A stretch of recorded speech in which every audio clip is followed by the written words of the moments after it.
All right. What is going on, ladies and gentlemen? I am Darkside Phil, and I welcome you here to the PreStream podcast, episode 9, 10, shit. Episode shit. I knew this was going to happen. I knew that doing this every day that I stream, I was going to eventually forget what episode number it was. I'm going to have to look this up. Episode shit. Hold on. This is episode 10. Episode 10, ladies and gentlemen. Yes, for Friday, December 10th, 2021. This is the first day of the streaming week for me.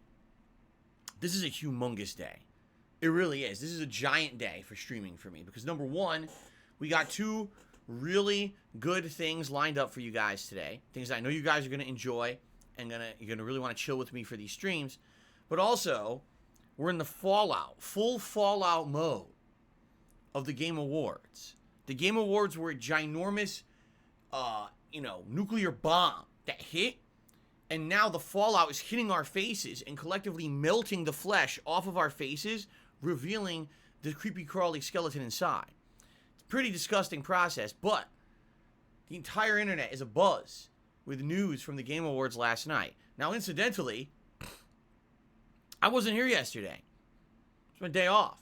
So I didn't even see the Game Awards live. I just tried to basically play kind of catch up with them after the fact, after they ended. And do my best to try to read the stories and find out what exactly was going on from the Game Awards.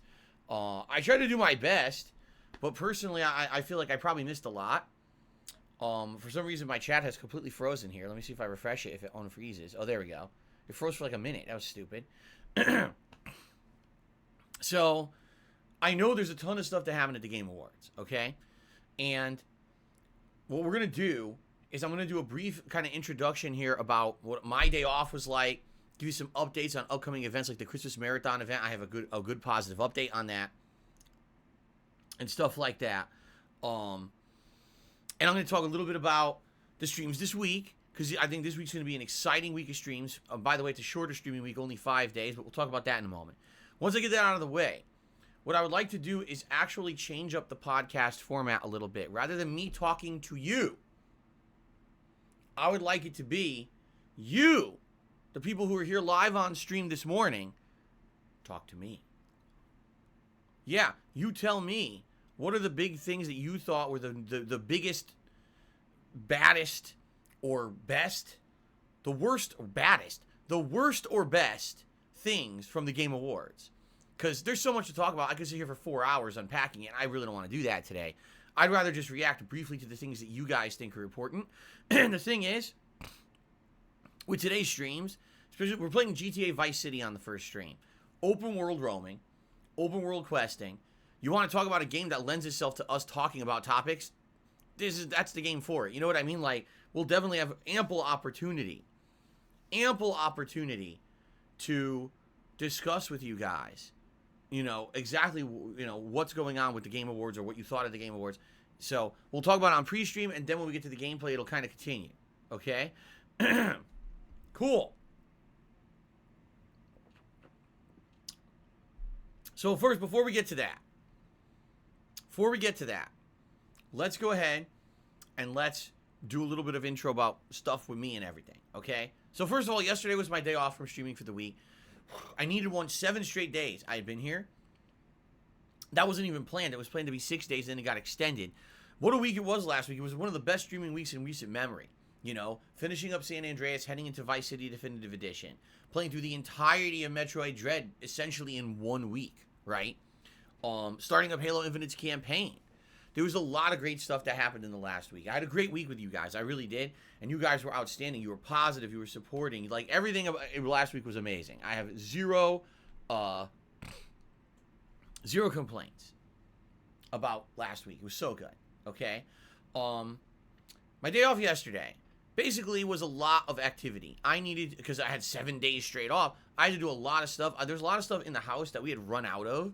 Things that are normal, like coffee. That I have at least 1 or 2 coffees a day. Prepares me for stream. We've been out of coffee for 2 days. And just basic stuff, food. We've been out of food too, so we were kind of scrounging around for what we were going to eat and stuff like that. Finally, had a chance to go out and do all that stuff. Went grocery shopping. Actually went. So, okay, so here's one of the cool things you guys are going to like. I had a chance to go. I told you guys I was going to do this. I went to this local store that basically has stuff from all over the world. It's not just American products. There's stuff from, like, Europe, stuff from, stuff from Africa. Yes, they actually have some African stuff. Stuff from all over the place. Japan, China. They have stuff from all over the place. Cultural items. I'm not just talking, like, food, but other stuff, too. And I went there because I was like, man, this is a place that I usually can find some really good stuff for DSP Tries It. That's where I found the mince pies, the holiday mince pies that I tried last year for the holiday edition of DSP Tries It, okay? So, I went there, and number one, got a panettone, which is an Italian traditional Christmas bread. It's actually a sweet bread that tastes like a little bit like, how can I describe it? You ever had amaretto? That kind of liquor. It kind of tastes almost like an almond flavor, like sweet almond flavor bread, but it has different things in it depending on which one you get. You get one with raisins, you can get one with candied oranges, you could get one with chocolate, you could get one with cranberries. There's all these variations you can do. So we ended up getting this as a tradition my wife and I have done for like the past 3+ years. We love getting this panettone. She had it when she first moved in with me. That was the first year she ever tried it, and she was like, oh my god, this is so good. So every year we go and get a panettone, okay? It's actually something that I grew up eating in my own household as, you know, part Italian. It was part of our Christmas tradition when I was growing up, and now it's part of my family's tradition. Really awesome to carry that over, okay? So, then I looked for stuff for DSP Tries It, and let me tell you, they have a lot of stuff. And I was like, man, there's like so many things I could do. I could get a food item, I could get a different kind of item, and I was looking at everything. And actually, the truth of the matter is, they had so many good choices, I couldn't decide on one. I couldn't. So I left empty-handed, and we're canceling DSP Tries It for the Christmas event. I'm very sorry. But I was just so indecisive, I just said, fuck it. We're screwing it. No, that's not what happened. Okay. That is not what happened. Okay? What happened was, I couldn't decide. And so finally I said, fuck it. We're doing two things for the holiday edition of DSP Tries It, which is going to take place during my holiday, I should say Christmas marathon event. When is that? It's going to be the 23rd of December, which I believe is a Thursday. All that day, I'm going to be dressed in festive holiday attire, even maybe making wardrobe changes during the course of the day. I'm going to be drinking. And I decided this year, I might not even drink beer, because usually I drink beer, and I don't like it. Like, I'm serious. Like, so usually I'm like, oh, this beer's pretty good. By the time I'm on my third beer, I'm like, I wish I didn't drink beer. So this year I might just drink, like, eggnog, and then I might actually have some hard liquor, too. But I'll just drink slowly. Instead of, I'll just drink slowly, and I'll have water with me, too. I really don't think I'm going to drink beer this year. I'm just not feeling it. Every year I have these holiday ales, I'm like, nah. I think I'm going to do something different this year. Okay? So, that's what I'm going to be doing during the course of that event. But anyway, there will be a live DSP Tries It. Remember, we hit all of our membership goals for the month of November, which means there will be a live DSP Tries It during that marathon. It's going to be near the end, because it's going to be like a dessert. It'll be like a night-ending dessert, okay? And it's going to be 2 items. Not 1, but 2 items that I'm going to be trying during that DSP Tries It, which will be pretty cool. It's also 2 items that, well, let me put it this way. One of the items, I didn't even know what it was or even knew it existed. But it is, apparently it's a big holiday tradition. I looked it up. It's a huge holiday tradition. And another thing is actually way more traditional that most of you would probably know, but I haven't had one of these in so many years that I'm actually curious to see what it's like.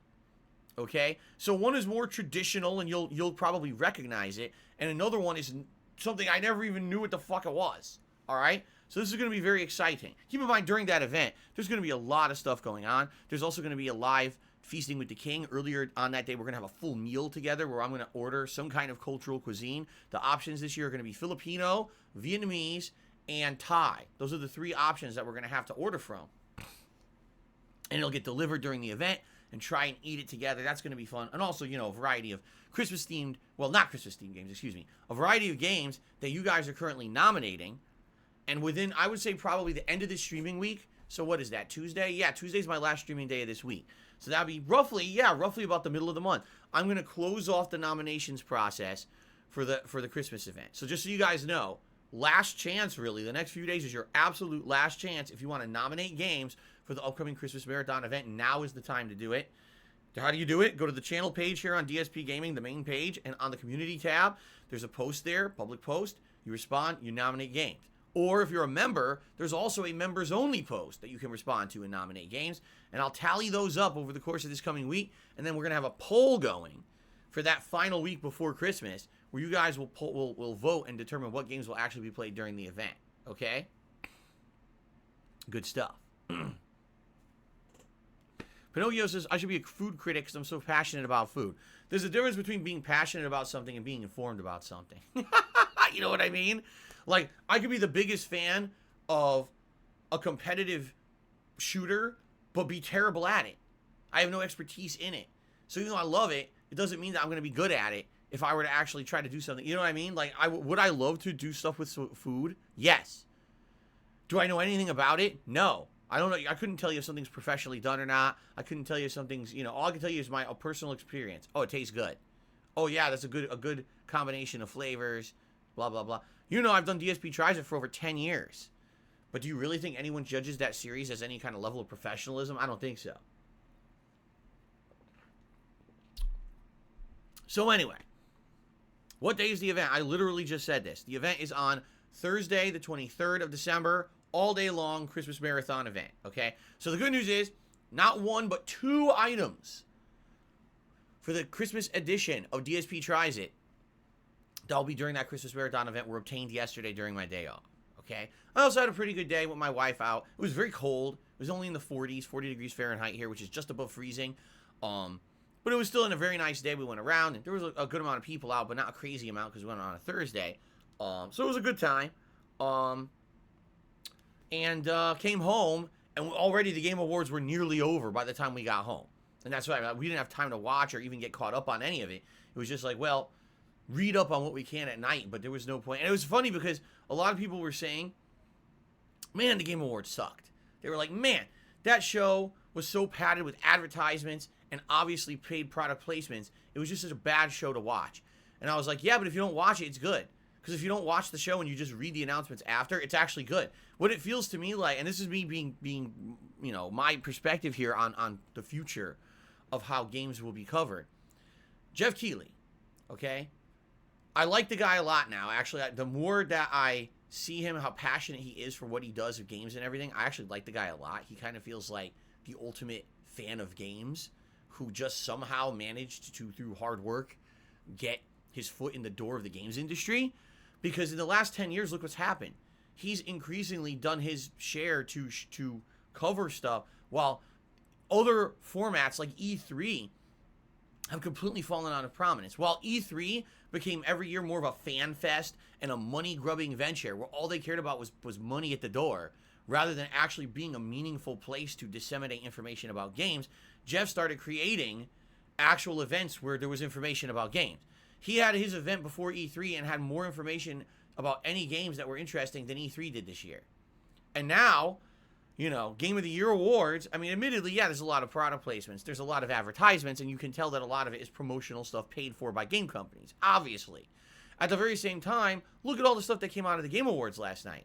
About 10 times more than anything else this year. Right?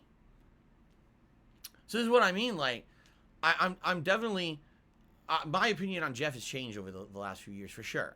I was very critical of him. I was like, I don't watch that crap. I think, like, now, as long as you are intelligent enough to understand that the Game Awards are not official. They're not. There's no official Game Awards. Just because the Game Award says this game is the best of this game is the best of that, doesn't mean that it actually universally is accepted as the best.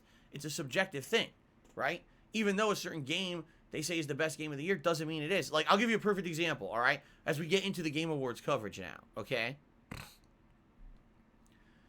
It Takes Two won the Game of the Year last night. It Takes Two, from all reports, is one of the best games of 2021.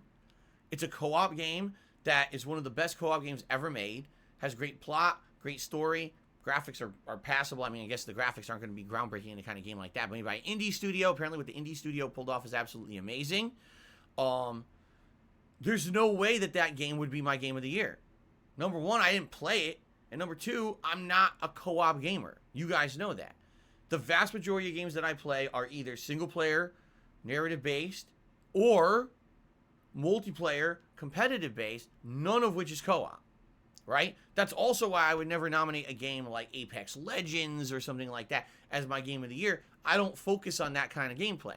Now, that does not mean that that game is not outstanding at all by any means. I don't want anyone who watches my content to be like, man, Phil isn't mentioning It Takes Two at all this year. I wonder why. Does that mean the game's actually not as good as everyone says it is? No. I didn't play it. It's not my cup of tea. You know what I mean? Like, it's what they say, different strokes for different folks. And just because the Game Award says one game is good doesn't mean that it's the game of the year for you. It's definitely not the game of the year for me. Like, I guarantee you right now, if I played It Takes Two, I wouldn't like it as much as 90% of the people who played the game, because that's not my forte, you know? Doesn't mean it's not amazing. You guys know the deal with me when it comes to the Game Awards.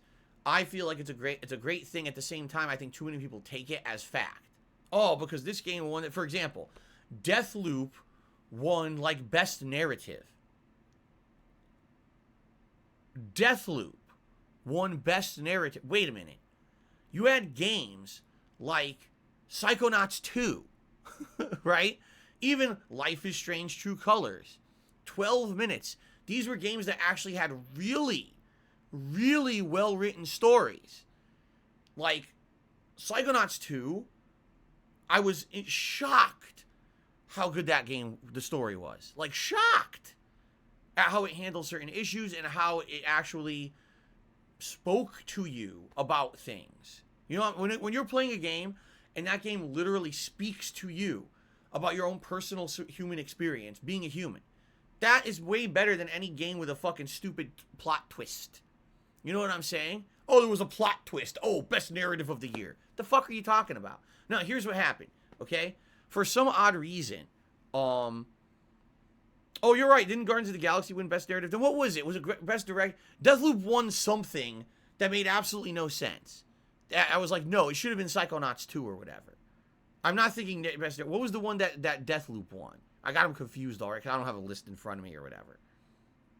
Guardians did deserve to win best narrative, by the way. I would say in this year, of all the games that were written, I would actually say Guardians was 1, and then actually it would have been Psychonauts 2 would have been 2 for best narrative. I think those were the 2 best stories of the year, quite frankly. Art direction? Deathloop won art direction? Let me get this straight.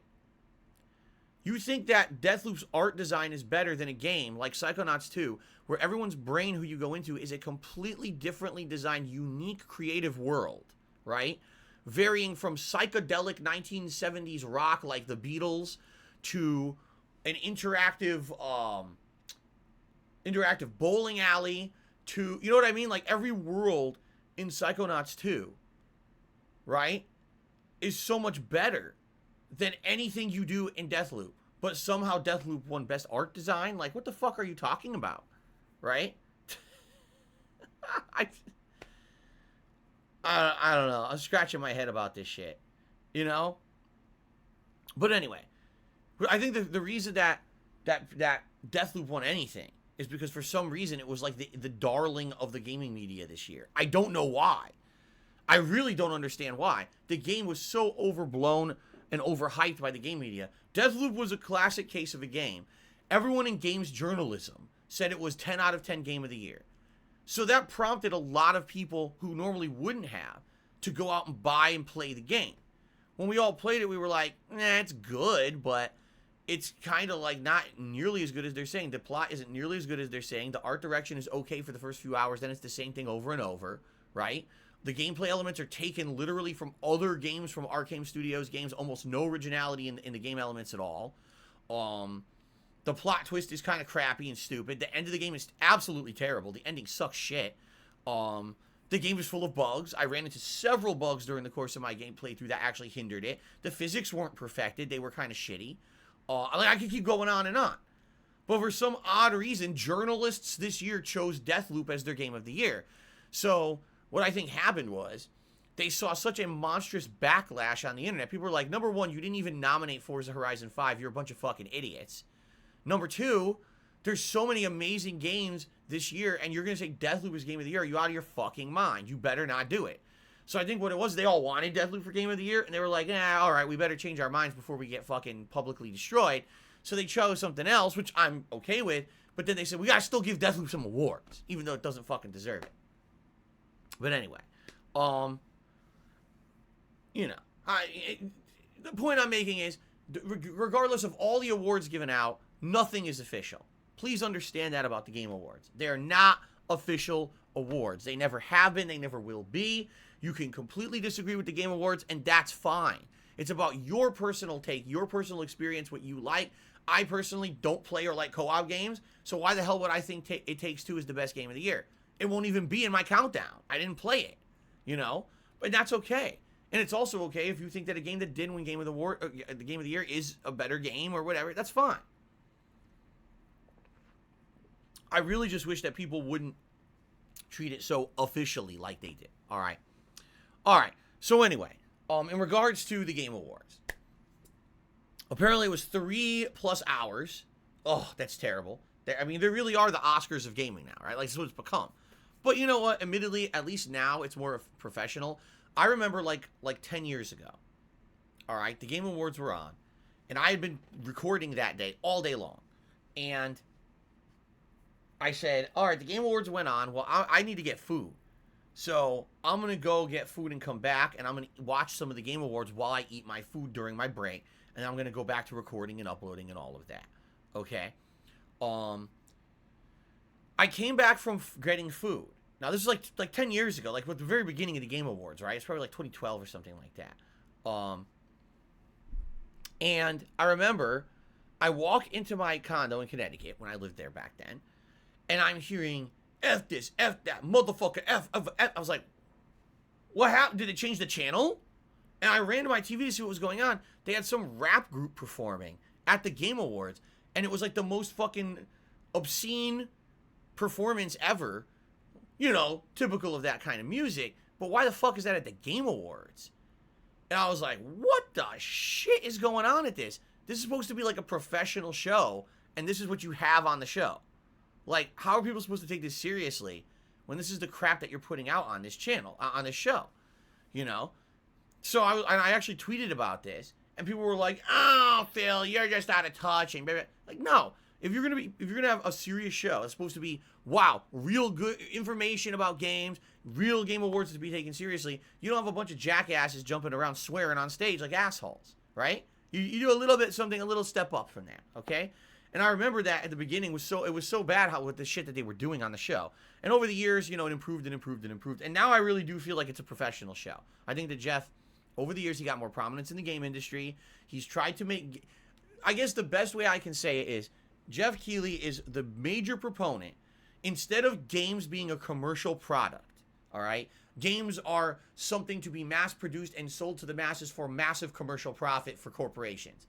That's not what he's about. He is about promoting games as art. That's why he tries to have meaningful performances during his show that actually highlight the artistic side of games. And I appreciate that, because that means he actually cares. He cares about the hard work and the dedication that these game developers put into their games to try to put out something meaningful rather than something that prints money. You see? That's much, much, much appreciated. Okay? So, that's awesome. And I think that it'll get better over time. I really do. I really disagree with the whole way that he does his major awards with this whole jury system. I've talked about it every year. I'll talk about it one more brief time. He has a jury system where he literally handpicks hundreds of people around the world, mostly game journalists, but also people involved in the games industry in other capacities, such as game developers, game advocates, accessibility consultants, just notable people around the world that are involved in games, okay? But when you do that, you create this elitist society of people who are essentially dictating to us what's good in gaming, and I don't agree with that at all. He has another award called the Gamer's Voice Award, where the common people vote. And by the way, hurrah, huzzah, guess what game was picked as the Gamer's Voice Award this year? Halo Infinite. Now, interestingly enough, The voting for the Gamers Voice Award started before the campaign of Halo Infinite was even released. Okay? So I again have to go back and I have to appeal to Jeff and say, Jeff, listen to me. You gotta have these awards later. You've got games that come out in December, and they cannot be viewed seriously as Game of the Year contenders when you have your awards the first week of December. It's fucking stupid. It just doesn't make any sense at all. Why you have a Game of the Year, but the year's not over? Likely, I'll tell you why. Likely it's because of money. It's because the game companies or whatever who back the show want that show out in early December. Somehow they feel it benefits them to have that show out in early December because it promotes their games, and then people will rush and buy their games for the end of the year. I almost guarantee you that's why he does it in early December, because that's the buy-in from the game companies. Oh, we will support your event. We'll showcase our games. We'll bring exclusive announcements as long as it's in early December so we can now sell games for the end of the year for Christmas. But it ends up being a waste of everyone's time. It does. It ends up being a waste of everyone's time because, you know, why the fuck are half the games left out? The reason that Forza Horizon 5, all right, was not in there is because, number one, it released too close to the end of the year for the journalists who nominated games to actually properly nominate it as Game of the Year. And number two, because it's a driving game and journalists don't like driving games for some odd fucking reason. You know? And that's stupid. That's a double whammy. So the timing's bad and your jury is a bad selection. If anything, we've seen in the last several years a large discrepancy and a large divide between gaming journalism, right, and actual gamers who buy the games. A lot of times now, especially, I would say last year it was The Last of Us 2. This year it was Deathloop. The journalist darling game of the year. Oh, it's the hands down the best game of the year. 10 out of 10, flawless, beautiful gameplay, amazing graphics, revolutionary game. And then the gamers go out and buy it and they're like, what are you talking about? What on earth are you talking about? At least this year, thank God this year, people were actually able to criticize Deathloop and not be told that they were bigots. Because that was pretty bad last year. When if you didn't like Last of Us 2, you were a racist, prejudiced, sexist, bigoted, closed-minded person. That's why you didn't like the game. There was no way you could validly criticize The Last of Us 2 and say it wasn't Game of the Year, because if you did, you were a disgusting, biased person. Wasn't that a great feeling last year when those of us who had independent thought were told we're scumbags? That was a great year, wasn't it? At least this year, you were free to say Deathloop made Game of the Year, and people didn't try to brand you some kind of terrible fucking label, okay? But that being said, by the way, my chat froze again. What is going on today? Why does my stream chat keep freezing? Yeah, there you go. Now, wow. I don't know what's going on with my stream chat. That's set 2 times in one stream within like 10 minutes that the stream chat, well, 20 minutes, that the stream chat completely froze. Now it's working. I don't know. This is weird. I'm gonna have to keep refreshing today, I guess. Some weird stuff going on. Anyway, the point I'm making is, I really feel that there's such a divide between the opinions of the people who actually buy and play the games versus the people who are given the game for free and paid to rush through the game to push out a professional review, that we shouldn't have game awards determined by games journalists anymore. I'm sorry. It should be the opposite. It should be the actual game of the year is selected by gamers, and then you have a side award called the Journalism Award. Game journalists feel that It Takes Two should be game of the year, but actual gamers feel that Halo Infinite was game of the year. You know? That's what I think. I think it should be flipped. Because right now you have so much weight put on the shoulders of experts and elitists in the industry. Fuck that. They're not the people who put the money in the pockets of the fucking companies anyway. It's the gamers. The gamers' voice should be the big weighted voice, not the elitist guys in there who fucking pick the artsy-fartsy shit that fucking isn't the best of the year. Sorry. Sorry. It's very rare when they actually pick something that's in line with what the gamers want. Okay. Anyway, I digress. The Game Awards have gone down. So now what I would like to do, and by the way, one thing that I will say before we get into this, because this might be a very lengthy discussion, just want to point out of course, during my day off, we lost some members, which sucks. You know, the highest members we ever had on this channel, DSPGaming, is 334. Okay, so we went down by like 5 members in my day off. It would be great if we get that back right away. Seriously. We want momentum in December. We want to be pushing towards growth every week. It would be great if we could jump ahead and actually hit a new record as soon as possible. Okay? If you're not a member or your member lapsed, please consider re-upping your membership or becoming a member. You get so many benefits to being a member, including supporting the channel, highlighted chat name, not abiding by the slow mode rules of the chat, emotes unlocked, a chat crown badge to show how long you've been a supporter, highlighted questions when it comes to my bi-monthly Q&A show, Ask the King. You get a highlighted question so that there's chances incredibly increased that I'm going to answer your question on my show. Increased priority for nominations for events. Like right now, the members are absolutely going to get a game into the Christmas Marathon, just members. And also possibility of future co-op streams and events. Like I'm considering doing members-only gameplay for Halo Infinite where we have fire teams of members and we play together, okay? So please consider becoming a member if you're not. Just want to toss that out there because I noticed that it dipped during my day off. Okay. So now, ladies and gentlemen, I'm going to open it up to you. You guys tag me in the stream chat. You tell me, what do you think were the most important or interesting things of the Game Awards that you want me to talk about right now? And I'll give you my opinions on all these things. Rather than me read a laundry list of arbitrary crap, I'd rather just go through the stuff that you guys feel is the best stuff of the year. Okay? So let me know, or not the best stuff of the year, but the best topics from the Game Awards. Sorry. So you let me know. All right? Colin Jr. says, I feel like the most underrated game that you might not have missed was Evil West. Looked like an 80s campy action horror type game. I've never even heard of it. I didn't even know that was on the Game Awards. Evil West? Didn't even know. Birdwatcher says Alan Wake 2. And so did Black11245. Alan Wake 2 is obviously a very good announcement. And the thing is, we already kind of knew it was coming out. We already knew that Remedy Entertainment had regained the rights of Alan Wake from Microsoft. They had rebought them, and now they were only doing that for a specific reason, because they wanted to make a sequel. And I'm happy about that, because if you look at the history of Remedy over the last decade, okay, so they made Alan Wake. It was a hit. It was a hit at the time. And they made 2 DLCs for it, which also were hits. And everyone wanted Alan Wake 2. And they didn't do it. Instead, they went on to do other games, such as Quantum Break, and Control, you know, various different games from Remedy. And not to say that I didn't like those games. I thought Control actually was quite good. The plot was one of the best plots in a long time. Quantum Break, gameplay wasn't so great, but man, was it an interesting way that they did the narrative with actual movie cutscenes interposed with gameplay and characters that were rendered, right? That was very neat as well, and also the kind of choose-your-own adventure style choices in the game that changed the outcome of the game. So they've got a lot more experience now.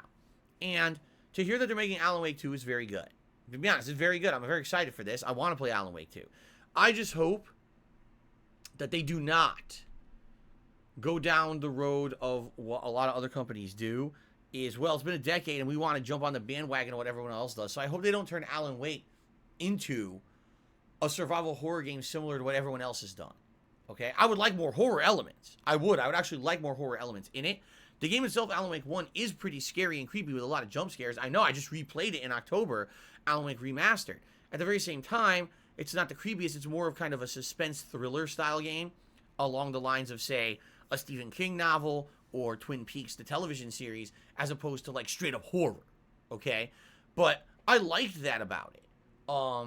If it becomes straight up horror, I almost feel like it's going to lose some of its identity, right? I do. I feel like it's going to lose some of its identity, and it'll end up being kind of like not what it was meant to be or what it started as.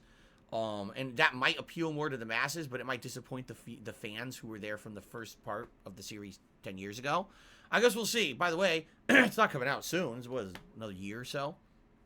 So they got plenty of time for that. Okay, what's next? Let's see. Inscription is an amazing horror game you must play. Never heard of it. Was that at the Game Awards? Carl Jr. says, Sonic's releasing an open world game that's been compared to Breath of the Wild. I'm nervous about that, though, because Sonic hasn't been great lately. Yeah, it's called, was it Sonic Frontiers? And they showed Sonic, you know, up on a cliff, and it shows this giant open world that he can run and explore. And you're right, you know, you gotta wonder. Sonic going open world. Never been done before, right? Never. No. Never. How is that going to pan out? I don't know. Especially if it's made, is it made by Sonic Team, the same people who made the last few games that sunk, right? I don't know. Like, I'm happy to see another Sonic game, but every time you see a Sonic game, you're just kind of like, I don't know anymore. Like, you usually get excited. Oh, new Sonic game. And I'm like, oh, new Sonic game. I don't know if it's going to be any good or not. You know, is it even worth getting excited for? The thing is, now would be the time. Now would be the time for them to actually pump out by a really great Sonic game. Reason being, the Sonic movies, right? The Sonic the Hedgehog 1 was incredibly good by all reports and did it ridiculously well at the box office and then sold a ridiculous amount of digital downloads and copies physically, you know, really huge success to the point where they went right into making Sonic 2 right after it because it was such a huge hit. So now's the time to start pumping out great Sonic games. In the next 1 to 2 years, start pumping out amazing Sonic games and then get everyone hooked on Sonic again. Like they used to be many years ago before the flop after flop after flop, right? But they have to keep it at a certain level. You can't, you know what I mean? Like, they really need to work hard on this one. They do. Enough of this, oh, just fucking pump out a shovelware game or a game that's half finished. Like fucking Sonic Forces, right? Talk about a game that had potential that fell flat on its face because it felt like it was like not even half finished. So I hope this new Sonic game ends up being good. But you never know anymore. You got to be so skeptical about this shit these days, right? Gut says, Game Awards for me was boring. Why didn't Lost Judgment get an honorable mention? Because it's Lost Judgment. You notice there were zero prominent Japanese-style games, right? You noticed that, right? The Game Awards are very Western-centric. They focus on a lot of games for Western audiences, and they don't really get a lot of focus or prominence on Japanese-style games unless it's a game that somehow gets Western prominence. So, for example, you didn't see nearly any Japanese-style RPGs or culturally based Japanese games get highlighted that much. You know, they have their own what was it? Best RPG of the year or whatever, and outside of that, do you ever hear any of them? Do you ever see them really nominated for Game of the Year? What was the last one? Sekiro, which won? But outside, you know what I mean? Like, it's really Western based. It really feels like that. Like, it's kind of a whole different deal. Yeah, so Darcy X says, what about the new Matrix game demo that's out now? So first of all, it's not a game demo, from what I understand. It's a tech demo. There's no Matrix game coming out. There's just no, they're not making a Matrix game. What it is it's a new engine, Unreal Engine 5, and they wanted to show what this Unreal Engine 5 could do on current gen consoles, because I guess they felt there really is no game that has really shown off the full capacity of what the current gen consoles can do yet. Likely because most games on these consoles are cross-platform, right? So they're dumbed down to be cross-platform. You can't really show off everything, okay? So that being said, it's a tech demo that's only about 15 minutes long, and apparently it really does look amazing. Like, people are like, wow! Wow! Blown away at the graphics. It's really good, and it's 15 minutes long. It's done. And by the way, it's not anything significant because it's not a real game. You see? So am I interested in doing it? Sure, but I don't know when I would do it. It's like I said, if I could do it and not destroy my schedule for this week, because it's only a 5-day streaming week, and I've got a packed week, right? Between Vice City and the campaign of Halo Infinite on the main streams. And then every night we're doing something different on a night stream. Tonight we're going to be doing Street Fighter, which I'm excited to talk about. We're doing Street Fighter tonight on a different console. We're playing Street Fighter for the first time on an Xbox console. I'm going to try out this controller and see if there's different competition. I'm actually excited to see how it turns out tonight. If it flops, we'll go back to PlayStation, but I'm very curious, okay? Then we got Forza Horizon. Then we got to make big progress in Lost Judgment, but we're still playing Halo Infinite multiplayer. See, it's just a busy gaming time of the year. It's very hard for me to say, well, it's time to drop everything, guys, and now let's do this fucking demo of Matrix that's only 15 minutes long but looks really nice, you see? So, I don't know, like, I'd like to do it, but I just don't know when I would do it or what the pertinence of it would be, especially because it's just a tech demo. You could easily just watch someone play it, and it's no different, you know what I'm saying? But we'll see. We'll see what happens. Okay, oh, yes, I agree on this one. This actually, I'm not kidding. This is actually the biggest positive for me of the Game Awards. And some people are going to completely disagree with me. Carlton Jr. says, Cuphead. Cuphead. Anyone remember that game, Cuphead? Anyone remember it? I do, because I loved it. But a lot of people don't even remember it anymore. Cuphead was a game, at the time it launched, it was an Xbox exclusive, so it was on Xbox One. This was many years ago. I'm talking, wasn't it like 5 years ago or something crazy like that? So it was a game that was a throwback to classic shoot 'em ups, but also like Mega Man. So you were fighting a ton of enemies and stages that are similar to like old school shoot 'em ups like Metal Slug, but then the bosses also were like Metal Slug Mega Man hybrid, of course. Cuphead was really good. It took forever to come out. It was delayed. Finally came out. It was ridiculously good. And it did so well, sales-wise, that they actually announced like a month after its release, we're doing DLC. It's going to be a giant DLC. It's going to be called The Delicious Last Course. It's going to have all added gameplay, new bosses. It's going to be really outstanding for people who like the game. And it never came out. They said at first it was going to come out within a year, got delayed. Then they said it was going to be like another year, got delayed. And here we are like 4 or 5 years later. And it's fucking not out yet. They finally announced that DLC is coming out in June. Like, you seriously? Like, holy shit. Have you ever heard of a game that got an expansion DLC like 4 to 5 years later? Like, oh my god. Okay, so I'm actually excited for this. I am. I want to. And by the way, I'm going to be playing on Xbox Series X, so it might run even better than the original, right? So, pretty cool. I cannot wait for it to come out and play it. I'm actually going to love it. I don't know how long it's going to be, but I'm very excited to see what this turns out to be. I hope it ends up being just as good as the main game. Madara's Gods' Suicide Squad looks great. I didn't get to see any footage of it. You want to know why? Because I pressed play on the trailer, and it's like fucking Captain Kangaroo, or whatever the fuck his name is. He's talking to a fucking selfie cam for like 5 minutes. I'm like, all right, I closed it. Like, here's what you do if you want to showcase your game. You do something for 10 seconds, and then you show the game. Not, hi, I'm going to talk to my fucking selfie cam for a minute, blah, blah, blah, blah, blah. Fuck off. Just show me the game. So people are saying, people who actually stomached the bullshit intro, it's good. I don't know. I didn't see it. I hope it's good. It's, you know, the premise sounds good, so I hope it's good. Hello, Turtle Dude. How are you today? Good to see you.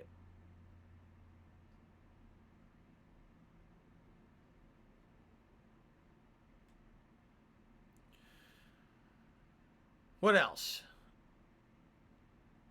Thank you for people who are contributing. I'm going to shout those out as usual at the end of the pre-stream. We have a whole shout-out segment. Okay. Chicken Man says, talk about Star Trek Resurgence, a story-driven game from former Telltale game devs coming in 2022. Sounds fucking good. Weren't there 2 narrative-based games? One is Star Trek from Telltale, and one is a new Star Wars game from Quantic Dream? The makers of fucking Heavy Rain and Detroit Become Human. Like, I was like, huh? What, really? Now, that's not a negative hand. That's like a wall. Shocked and delighted. I like narrative-based games. You guys know that. I like Star Trek. But I like, you know, Star Wars. This would be amazing if we were getting a series of really high production value narrative-based games from studios who know what they're doing. This could be really good. This could be really, really good, man. So I'm pleased with this news. I am.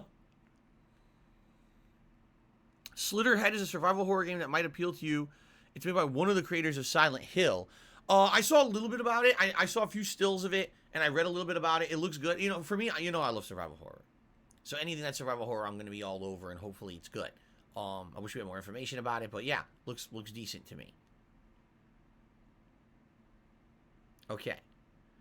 Thoughts on Wonder Woman? That actually surprised me. I didn't expect that there would be a Wonder Woman video game like that, especially after her second movie tanked. Did you know that? That Wonder Woman 1984 did poorly. Everyone rated it poorly and didn't do nearly as well as the first movie. So I'm surprised that they kind of went forward with the game at the very same time. How much you want to bet they were already making it, right? I don't know. I hope it's good. I mean, the thing is, I'm not the hugest fan of Wonder Woman. Like, the most I know about Wonder Woman is when I used to watch the Justice League cartoons. I was never a big fan of the character or whatever. So. Okay.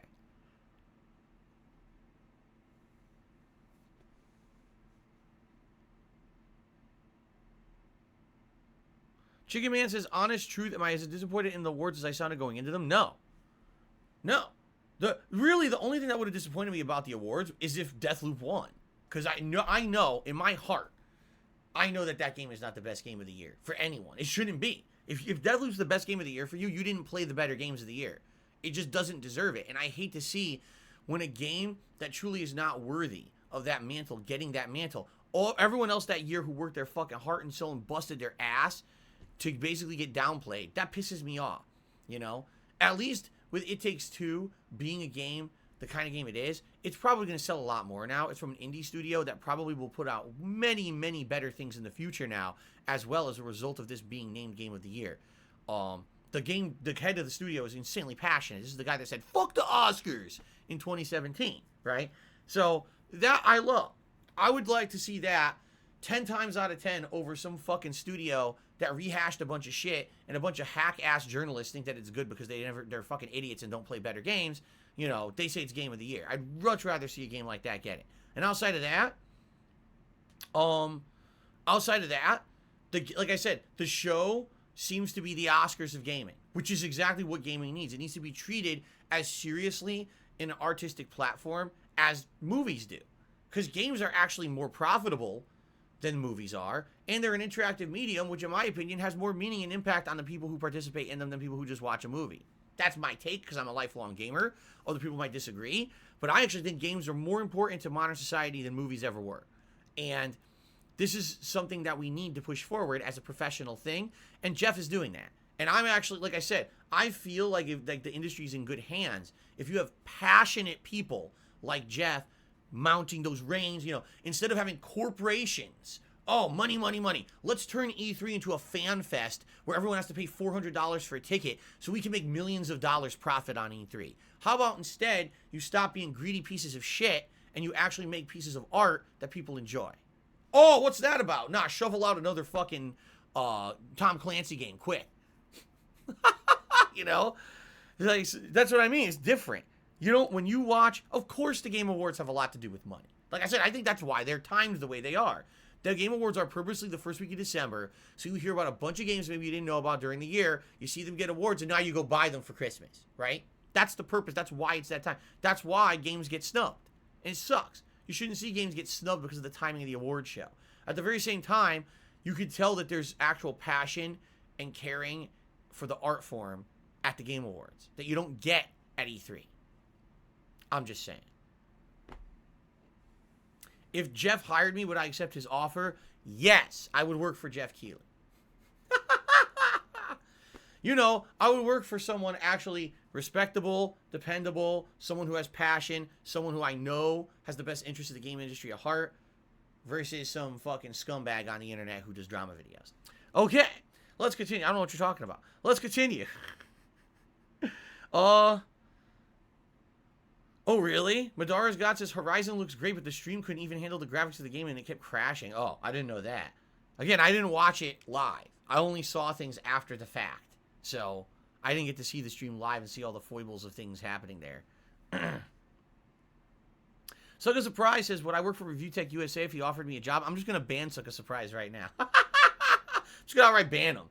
Right from the stream for saying something stupid like that. Okay. All right. Well, I think we've talked enough about it. I mean, here's the thing. Over the course of today, a lot of people are going to talk about the Game Awards. I'm okay with that. Especially our first stream, we're doing Vice City. Vice City is a game, open world questing, you know, there's going to be a lot of ample opportunity for us to talk. You guys want to talk about the Game Awards all day? I'm down. I'm totally okay with that. So let's do that today. But in the meantime, let's now move forward with the podcast. So this isn't a 4-hour-long podcast. So, schedule-wise, someone named Ad is saying Craig is a huge fan of yours. Will you give him a shout-out? Sure. Shout-out to Craig. I don't know who that is. Shout-out, Craig. If you're a fan of my content, I'm glad. Thank you. Okay. Okay. So, ladies and gentlemen, schedule-wise, what are we doing this week? Today, it's the continuation of Grand Theft Auto Vice City Definitive Edition. So far, so good. I've had a lot of fun, and I've got big cojones playing this game. We're having a good time. I'm enjoying the music and the vibe. I'm looking forward to another awesome stream of it today, and I hope you guys are too. It's going to be 3+ hours of chill fun in Miami, going on the beach, killing people, you know, stealing shit, doing crazy stuff. It's going to be a lot of fun. Okay? I hope you guys will join me for this. And by the way, I really feel like this will be an ample opportunity for us to talk about the Game Awards while I play the game. Okay? Awesome. Tonight, the late stream will be very interesting because it is my weekly throwback session of Street Fighter, which I call Friday Night Fights. But for the first time ever, I'm going to try it out on an Xbox console, the Xbox Series X, with this controller. All right? I don't know how good this D-pad is for fighting games. I don't know how the buttons will be for fighting games.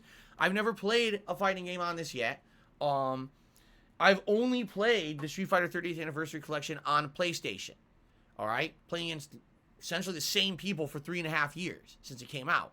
So now it may be different. We may have a whole different slew of people to play.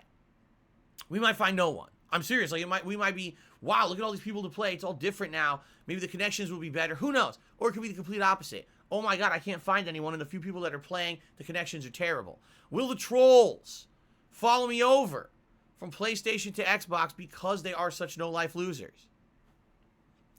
We'll see tonight.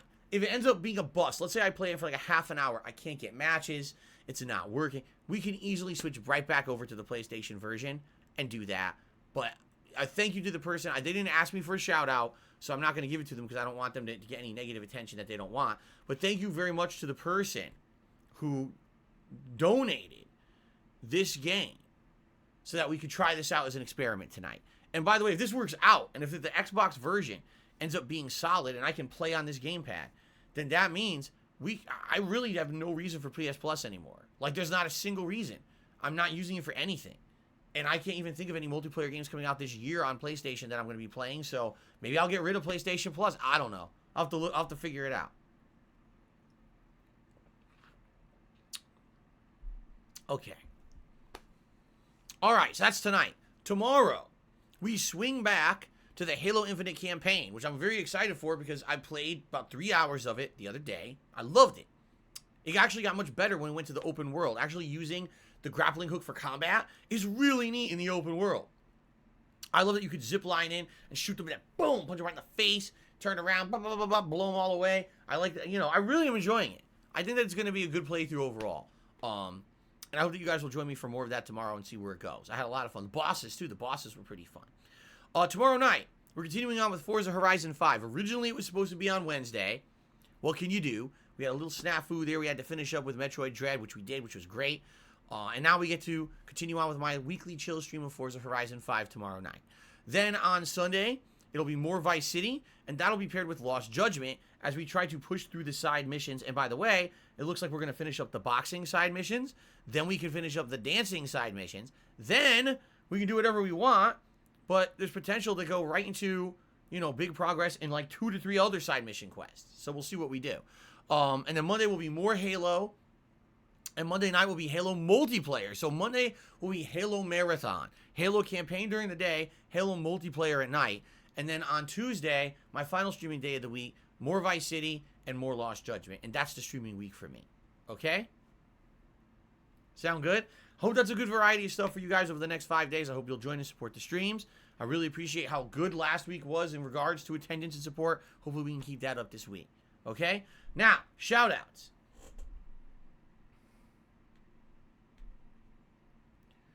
Shout-outs. We start off with Supreme God, who did a super chat and says, "Hey, Phil, now that we have a better idea of 2022 schedule, which 2022 games are you looking forward to the most?" I don't know if I have a better idea of the 2022 schedule. As I told you, I was trying to play catch-up with the Game Awards, and I didn't actually have a chance to sit down and be like, here's the game schedule for what's coming out when. Like, I know there's more games coming out, but I don't even know when they're coming out. So I think what I need to do is really sit down, like I did this year. I need to sit down and do an actual listing of what games are coming out what month and put it into perspective for me for 2022. I'm not going to have a chance to do that soon. Like, likely what's going to happen is that's something I'm going to do early January. I'll probably sit down and say, okay, now that the dust is settled, my Game of the Year awards are done and everything, now we can sit down and see what's the schedule for the rest of the year. But I know I just don't have a chance. I wish I did. I just don't have the chance to do it yet. Okay? Nathan Smith did a super chat and said, what game weren't you expecting to see? Oh, man. Out of all the stuff that was at the Game Awards, I actually did not expect to see the Cuphead DLC. I felt like that was in development hell or something. I don't know if it was ever going to come out. It took so fucking long. And I would say the biggest shock for me is these narrative-based games for like Star Wars and Star Trek, because those are amazing, amazing stories, amazing franchises, right? But every time they come out, it's like action game here. Remember the fucking co-op Star Wars action game from like 10 years ago that I played with John Rambo? And it wasn't very good. It was kind of repetitive and grindy and crappy. And like, it's good to see they're going to do a narrative-based game, because that's what Star Wars is, or Star Trek's good at, narrative, you know? So we'll see, you know, but those are kind of interesting to me. Jack Barstow did a super chat, says, when does your podcast end and the stream begin? Typically, it's between 12:30, and it's different every day because it depends on how much I have to talk about. So there you go. 12:30 Pacific Standard Time, I should say. Ginger Kid did a super chat, said, what's going on? First time being able to catch your stream. Hope you have a good stream. Thank you, Ginger Kid, for the super chat, and thank you for the support and the kind words. Your National Finance Bank did a $2 super chat. Thank you for that. The Brickboy 103 did a $10 super chat and says, did you see Telltale and Deck 9 are working together on the Expanse, a Telltale series? You know, I saw that, but I don't know what the Expanse is. Is it a show or something? I've heard it before. I've definitely heard it before, but I don't know what the Expanse is. So not knowing what it is, it's hard for me to comment. I don't know if it's going to be good or not. Colored Pencils did a super chat and says, if you need one, I'll be your friend to play It Takes Two. I'm not playing It Takes Two. Like I said, it's not my forte. It's not my kind of game. So I'm not interested in it. Birdwatcher did a super chat and says, if you didn't like Ratchet and Clank, you shouldn't like Halo. What? What? Okay, whatever you say, Birdwatcher. The Recluse did a super chat. He says, I don't know. Xbox players are more pissy, in my opinion. Well, I guess maybe we're going to have a piss fest tonight or something. And golden showers on stream, but either way, we'll find out tonight. It's going to be an interesting late stream to see how it goes, right? Okay. Okay, so that's the YouTube side of stuff. No new memberships, which sucks. I really want to get up to where we were, 334. On the tip side of thing, I've only received... Oh, never. I was going to say there's only one tip, and then a second one came in. So the first tip of today is from the Pizza Conqueror, who tipped me $10.01 and says, pizza, pizza, pizza. That sounds like Little Caesars. But he wasn't called the Pizza Conqueror, was he? He was supposed to be Little Caesar, right? What happened there? Pizza, pizza, pizza. All right. So thank you to the Pizza Conqueror for a $10 tip. I appreciate that. And then Pinocchio did a $3 tip. Thank you to Pinocchio for a $3 tip. I appreciate that. Okay. Oh my God, excuse me. That is really disgusting. I'm sorry. I'm drinking seltzer water this morning. I'm very explosive. Okay. All right. Let's see here. Wait, are more contributions coming in? What the heck? Okay, yeah, Colored Pencils did another super chat. He says, do you find it hard to find friends since you moved? I don't have time for friends since I moved. Just being honest, I just don't have time. I work 6 days a week full time. 6 days a week full time. Outside of that, I maintain a household and have a family. I don't have time outside. I don't have, as I've explained to you guys, okay? I love my life. My life today is the best I've ever had. And I mean that. Like, every day I feel like is the best day of my life. I'm not exaggerating when I say that. I have so much fun, okay, every single day. I wake up, I have a beautiful family to spend time with in the morning. Have a nice breakfast, you know, play with Jasper, spend time with my wife, we talk, we read news, prepare for the day, you know. Then I jump on stream. I have fun with you guys on stream all day long. Is it work? Yes, but it's also incredibly fun. I'm one of the luckiest guys on the planet that gets to do what he loves for a living and doesn't have to sit here and be a shill to fucking make a buck. Seriously. It's fun as shit to do what I do. Okay? Then, between the streams, I have time to maybe have some nice food, right? Play with Jasper again or whatever. If my wife is home, spend time with her. And then at night, I get like an hour or two to spend with my wife before we get ready for sleep. Okay? But, the truth be told, alright? My life is full. And what I mean by that is it's full of good stuff. But it's still very full. I don't feel like I have an emptiness in my life. I don't feel like, oh man, there's something huge missing from my life. I need a large group of friends to spend time with. I need to be doing this. No.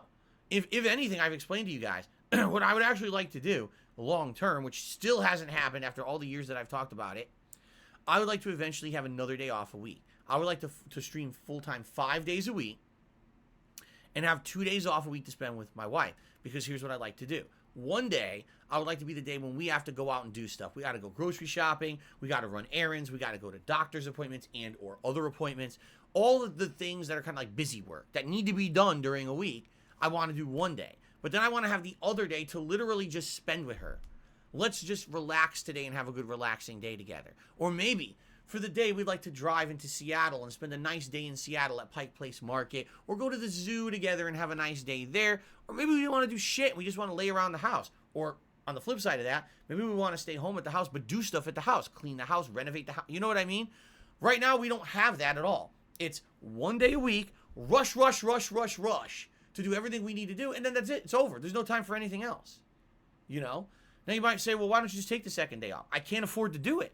I can't afford to take the other day off. With all the financial responsibilities and things that I have, a lot of the times around here, I'm barely making ends meet.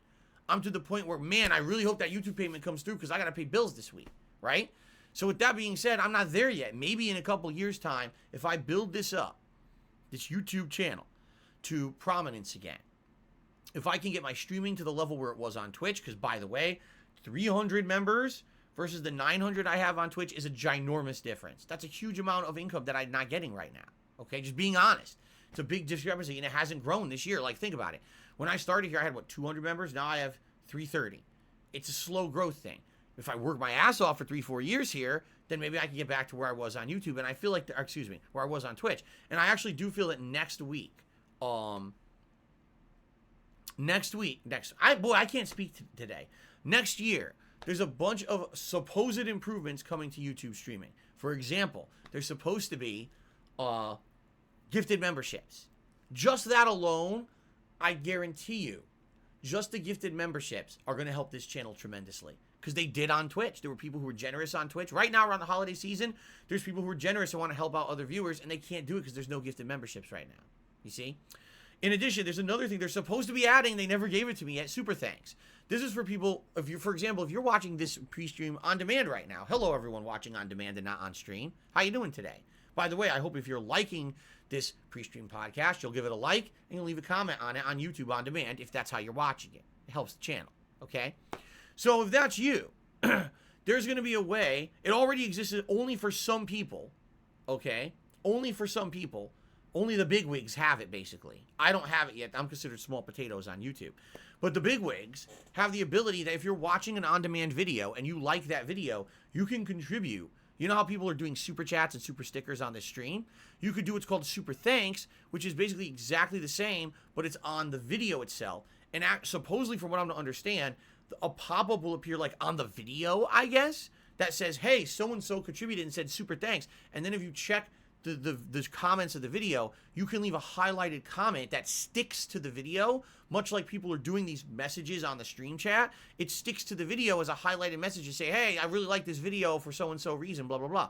So that's another way that people can contribute, and that's a whole different way. That's a different audience. Think about it.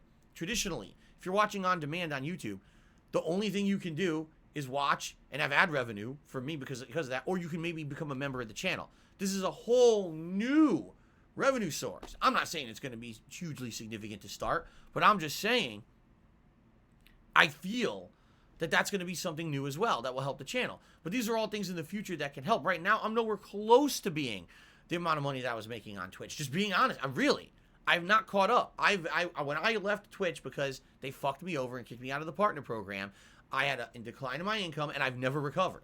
It's just kind of like skirting where I am, and I'm barely making ends meet every month. It sucks, but that's just the reality of things. I hope things long-term will get better, okay? But anyway, long-term, if I could have 2 days off a week, that would be stupendous. I would have so much more time to spend with my wife and my family and be able to do more stuff around here that I want to do behind the scenes. I would be more relaxed, definitely, less stressed. But I'm not there yet. So when you say, oh, do you have time for friends? Like, how many friends do you have? What the fuck are you talking about? I don't have time alone for my direct family here. Why the fuck do you think I'm looking out there for friends outside? Like, what? I don't have time for that shit. I really don't. I don't have time for that shit. I'm busy enough as it is, and I'm happy enough with my life. I don't need to search outside of what I have for additional relationships. I'm happy with my wife. I want to spend more time with her. Okay. The Brick Boy. Timmy, $3 of The Expanse is a really good sci-fi show on Amazon Prime. I'm really excited to see Telltale and Deck Nine's game adaptation of it. Well, there you go. I've never watched it, so I don't know anything about it. I've heard of it. It sounds familiar, but I've never seen it, so maybe my first introduction to it will be the game. There you go. Okay. Now, shout out to Rashawn Johnson, who did a super chat and says, Phil or playing Pokemon Brilliant Diamond, but I also can donate a copy for you. It looks like half of your message got cut out somehow. That's weird. Well, assuming what you're trying to say is, am I going to play Pokemon Brilliant Diamond? The answer is I want to, but Rashawn, just to give you some clarification here, because there actually has been an update to how I'm going to cover it. Pretty significant, okay? Shit. Let's do that. Rashawn J. So here's the deal. Originally, I was going to play it as a new release when it came out last month. What happened? I was so busy with other releases that are taking forever that I just didn't have time to play. I said, there's no way. I'd be stupid to start playing that and I never have a chance to really play it. I mean, right now I'm playing games only once a week, right?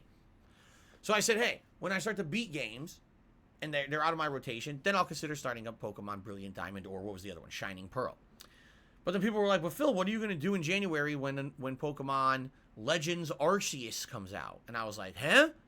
They were like, yeah, you're not aware that the new Pokemon game, Legends Arceus, comes out at the end of January? I was like, really? I thought it came out later than that. I didn't know there was another one at the end of January. It's like, now, wait a minute.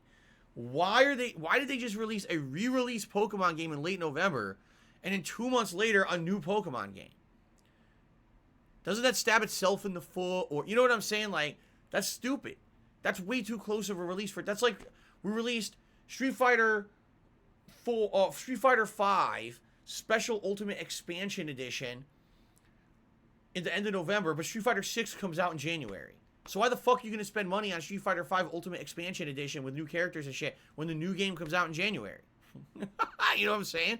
And the other thing is, these are not small time games. Pokemon takes forever to beat, man. Let's be honest. It's very lengthy, very grindy, fun. I like them. I think they're very chill experiences. In the last few Pokemon games I've played, I've really enjoyed playing them long-term with you guys, trying to get all the Pokemon into the Pokedex and having a good time, right? At the very same time, they're very time-consuming, okay? So if I were to start, right now, today I were to start Pokemon Brilliant Diamond, I might not beat it till, like, mid-January, right? Like, doing all the content and everything for it, because especially I'll probably only be playing it, like, twice a week, if that.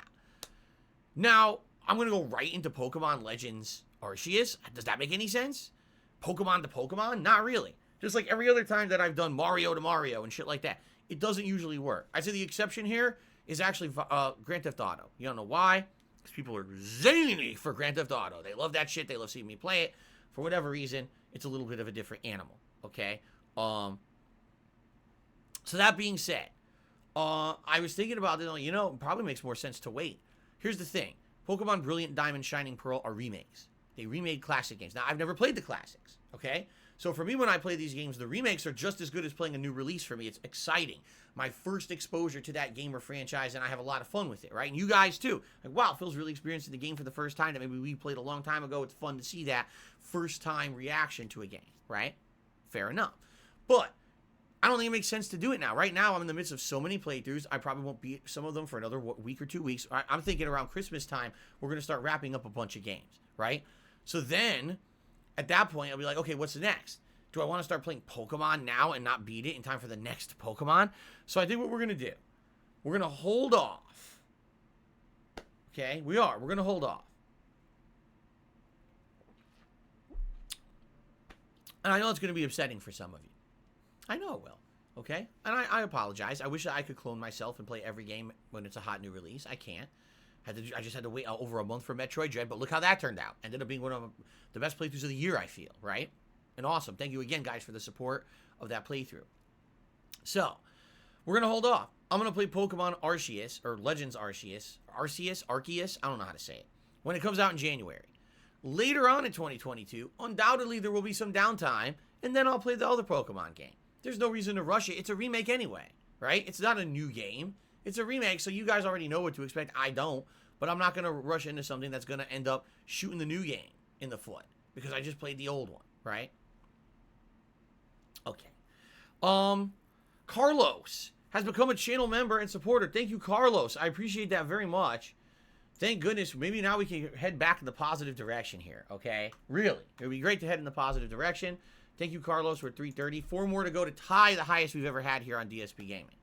Colored Pencils did another super chat saying that he wants to be my friend. That's great, Colored Pencils. I already explained the whole situation. You want to waste my time? Thanks. Thanks for the super chat and the wasted time. All right. I guess that's it because I'm looking and I think finally I've done all the shout outs. I believe the tips. Never mind. Team Ico Gamer just tipped me $1.50 and says, I endorse The Expanse. It's a good show with amazing pacing and story. Apparently, a lot of people like this show. Maybe that's why they're making a game. There you go. Admittedly, I've completely fallen behind on any kind of television shows, movies these last few years. I just don't have time for a lot of shit, you know. So, so there you go. All right, guys. I think what we shall do is we shall end the pre-stream here. Thank you to everyone who's contributed so far. Let's jump into Vice City. You guys got, I'm sure you guys have further questions about the Game Awards. You want to talk about the Game Awards today? I'm all ears. I'd love to do that with you. Let's do that. Let's talk. But let's get the show on the road rather than gab it up all morning. It's been over an hour. I've had enough. I think it's time to start playing games as well. Sound good? Thank you.